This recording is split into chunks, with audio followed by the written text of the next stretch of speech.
सत्संगत जी, प्यार से कहना धान निरंकार जी। नेपाल के इस समागम के दूसरे दिन, जहां आज सुबह से बदल रैली के रूप में सभी ने आनंद लिया, और अब सत्संग का भी ये रूप, जहां संदेश यही दिया गया जो हमेशा से भक्तों का रहा कि ये परमात्मा ही, ये ईश्वर ही, ये निराकार ही,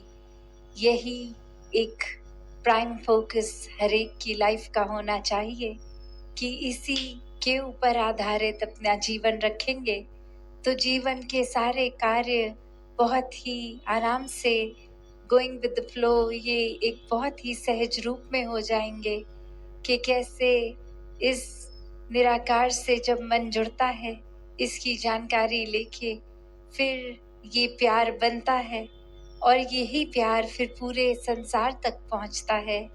यही प्यार से युक्त इंसान जब होता है तो पूरे मानवीय गुणों को वो इंसान जीता है, सिर्फ दर्शाता सिर्फ एक ऊपरी एक्ट रूप में नहीं, एक अंदर से सब ह्यूमन वैल्यूज को इंसान जीता है। तो ऐसा ही जीवन भक्तों ने बताया कि हर किसी को जीना चाहिए, और हर कोई कैपेबल भी है, एक युक्त भी है ऐसा जीवन जीने के लिए। सिर्फ इस निराकार, इस परमात्मा को जीवन में बसाकर ऐसा करने से स्वयं ही खुद ब खुद ऐसा जीवन बन जाता है। एक विनम्रता, ये पोलाइटनेस, एक नजरिया ब्रॉड माइंडेड होके विशाल दिल हो जाता है, हर किसी को अपनाते हैं। ये जो एकत्व, ये वननेस की बात है कि ये जब एकत्व इस परमात्मा से हो गया तो बनाई इसकी सारी रचना से हो गया। फिर ये दुनिया चाहे कैसी भी अलग अलग दिखती हो, इंसानों के कल्चर्स, बैकग्राउंड, ये कुछ भी अलग फर्क जो हैं, ये दीवार का रूप नहीं लेते। ये एक इंसान का दिल दूसरे इंसान तक ऐसे भाव मन के पहुंचते हैं जैसे ये प्यार के पुल हों, एक ब्रिजेस हों, वर्ल्ड विदाउट वॉल्स है। तो कैसे ये भाव हर किसी के इस रूप में कि हर कोई अपना है, हर कोई एक पूरा संसार जो है, ये वासुदेव कुटुंबकम, ये एक पूरी संसार जो है हमारा परिवार है। और जब जहाँ परिवार की बात होती है, फैमिली की, तो एक दूसरे को प्यार भी करते हैं और एक्सेप्ट भी करते हैं कि नेचर, स्वभाव हर एक का अलग चाहे है, पर हर कोई अपना ही है। तो ये कुछ कह भी दे अगर कोई परिवार वाला, तो दिल पे वो बात नहीं ली जाती, वो फिर एक ओवरलुक कर दिया जाता है, एक फॉरगिव किया जाता है, एक दिल से फिर भी वो गलती के बावजूद उस इंसान से प्यार किया जाता है। और यही भाव हमें सिर्फ कोई लिमिटेड फैमिली एंड फ्रेंड्स के लिए नहीं रखना, ये पूरे संसार के लिए कि किसी ने कुछ कह भी दिया तो मन पे नहीं लेना।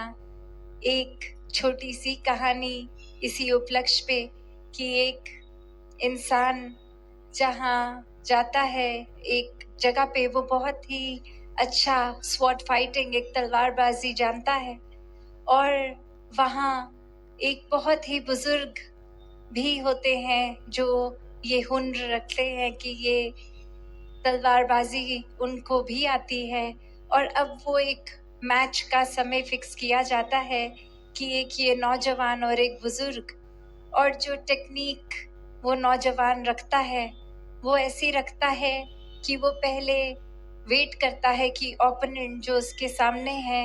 वो पहली मूव अपनी करें, और उसके बेस पे वो एनालाइज कर लेता है, वो देख लेता है कि क्या वीक पॉइंट है, और वहीं पे वो मैच उस तरह से वार करके ख़त्म कर देता है। इतना अच्छा वो हुनर रखता है। और वहाँ अब जब मैच शुरू हुआ तो वो बुजुर्ग व्यक्ति बहुत ही वाइज, बहुत विजडम, बहुत पेशेंस रख रहा है। वो आराम से उसके सामने बस खड़ा हुआ है और अपनी पहली मूव ही नहीं कर रहा। और यहाँ ये नौजवान वेट ही करते करते अपनी पेशेंस खो रहा है क्योंकि उसकी पूरी स्ट्रैटेजी ही उस पे बेस्ड थी कि सामने वाला जो करेगा तो मैं उसको उस हिसाब से टैकल करूँगा, वैसा ही बढ़ूँगा। और अब जहाँ धीरे-धीरे ये पेशेंस खत्म होती जा रही है, मन में एक भाव वो शांति से अशांत हो रहे हैं, उस बुजुर्ग व्यक्ति के तरफ मन में बहुत ही बेचैन भाव से एक चिड़चिड़ापन भी आ रहा है और वही शब्दों का भी प्रयोग कि वो अब बहुत ही कड़वे शब्द बोले जा रहे हैं, गालियाँ बोली जा रही हैं और गुस्सा जिस तरह बढ़ता जा रहा है, बेचैनी बढ़ती जा रही है, तो वो नौजवान उस बुजुर्ग के ऊपर अपनी थूक भी फेंक देता है और धीरे-धीरे वो इतना ज़्यादा कठोर अपना दिल करके उसके प्रति इतना थक जाता है कि अब उसके अंदर लड़ने का भी वो बल नहीं बचता, वो स्टैमिना नहीं बचता। और वहीं वो बुजुर्ग व्यक्ति जैसा एक शुरुआत में था, वैसा ही अंत तक। और यहाँ ये नौजवान अब पूरी तरह एक धैर्य खो बैठता है और चला जाता है उस मैच के वेन्यू से। और उस बुजुर्ग के चेहरे पे कोई फर्क ही नहीं, चाहे इतना बुरा उसके साथ हो भी गया। और अब एक मैच रूप में वो बुजुर्ग को बिना लड़े भी चाहे एक जीता घोषित कर दिया, एक विजेता हो गया वो। तो उसके बाद उससे जब पूछा जाता है कि वो व्यक्ति तो आपको इतना बुरा बोल रहा था, आपके साथ इतना एक खराब कर्म कर रहा था, मन के भाव आपके लिए इतने खराब रख रहा था, तो भी आपके चेहरे के एक्सप्रेशंस तक, आपके हाव भाव भी नहीं बदले और ये इतना सुनने के बाद भी आपने रिएक्ट नहीं किया।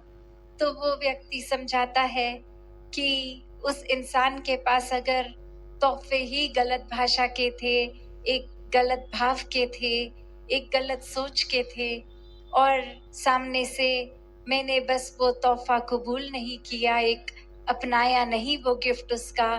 तो कैसे फिर वो मेरे पास तो आया नहीं वो उसका दिया गया तोहफा, तो वो वापस उसी के पास ही चला गया। तो जब मुझे कुछ हुआ ही नहीं उसकी बातों का असर, तो रिएक्शन किस बात का? एक मैंने उल्टा जवाब क्यों ही देना था, जब उसकी बातों को मैंने अपनाया नहीं, दिल पे नहीं लिया, सोच में नहीं बसाया। तो बात इतनी सी ही है कि हम सब भी अपने जीवन में अगर देखें, तो किस तरह ये संसार में अगर लगता है कि कोई व्यक्ति कुछ बोल गया जो हमें ठीक नहीं लगा, अगर हम उतना ही उसको वापस सुना देंगे, उतना ही अपनी भी ज़ुबान को दूषित कर लेंगे, कड़वी कर लेंगे कि उसने बुरा बोला है, आगे से हमें भी बुरा बोलना है, तो इस बात का कोई अंत ही नहीं है और सुकून तो दूर की बात, सिर्फ बेचैनी ही मन में भरी रहेगी। एक अपने आप को उस इंसान से सुपीरियर एस्टैब्लिश करने की ही कोशिश रह जाएगी और कभी भी जहाँ संसार में एक हमें किसी का दिल जीतना होता है, तो वो एक बुरे शब्दों से नहीं, वो प्यार से ही जीता जाता है। और इसलिए नहीं प्यार करना हर एक से कि एक अच्छा इम्प्रेशन बनेगा, दूसरे व्यक्ति कोई बहुत एक अप्रिशिएट करेंगे, एक शाबाशी देंगे ऐसे आचरण की वजह से, पर हर एक से प्यार करना है, हर एक को अपनाना है, इसलिए क्योंकि ये परमात्मा ही प्यार है और जब इस परमात्मा से जुड़ गए, इससे प्यार कर बैठे,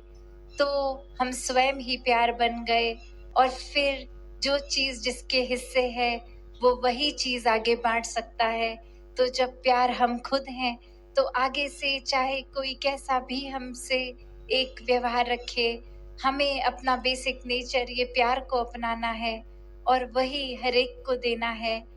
किसी की कोई अगर उस समय ऐसी मानसिक स्थिति है भी, एक माइंडसेट अगर है भी, सामने से हमारा सिर्फ प्यार देना ही उसको भी बदल देता है, एक असर उस पे भी पॉजिटिव आता है। तो हर किसी ने जहाँ एक चाहे वो परिवार हो, दोस्त हो, अजनबी हो, स्ट्रेंजर्स हों, हर एक को अपनाना है। अपनाना इसलिए नहीं कि ये कोई अच्छी चीज कर देंगे, कोई अच्छा कर्म कर देंगे, पर इसलिए क्योंकि ये परमात्मा का वास हमारे अंदर है, ये आत्मा जो इस परमात्मा की अंश है, हम सभी में है, और इसी को असली पहचान करवानी जीते जी मानुष जीवन में इस परमात्मा के और इस परमात्मा के साथ फिर जुड़ के ये आत्मा जीते जी भी फिर असली मानव का जीवन जीती है, और शरीर के चले जाने के बाद भी ये अपना असली मूल रूप ये परमात्मा ही बन जाती है। ये दैवीय है और पूरा पोटेंशियल है। Every soul is potentially divine. तो वो डिविनिटी हम कहीं अपनी दूषित ना कर दें, अपनी सोच को दूषित करके। हर कोई ये परमात्मा स्वरूप है और ऐसा बनने का हकदार इस जीवन में ही है। तो जीते जी ये समय को वेस्ट ना किया जाए, समय बर्बाद ना किया जाए, पर हर समय इस परमात्मा से दिल का लगाव लगाकर इसके एहसास में रहकर अपने जीवन को और मधुर और प्यार से भरा बनाकर हर किसी से जीते जाएं। सत्संगत जी, धन निरंकार जी।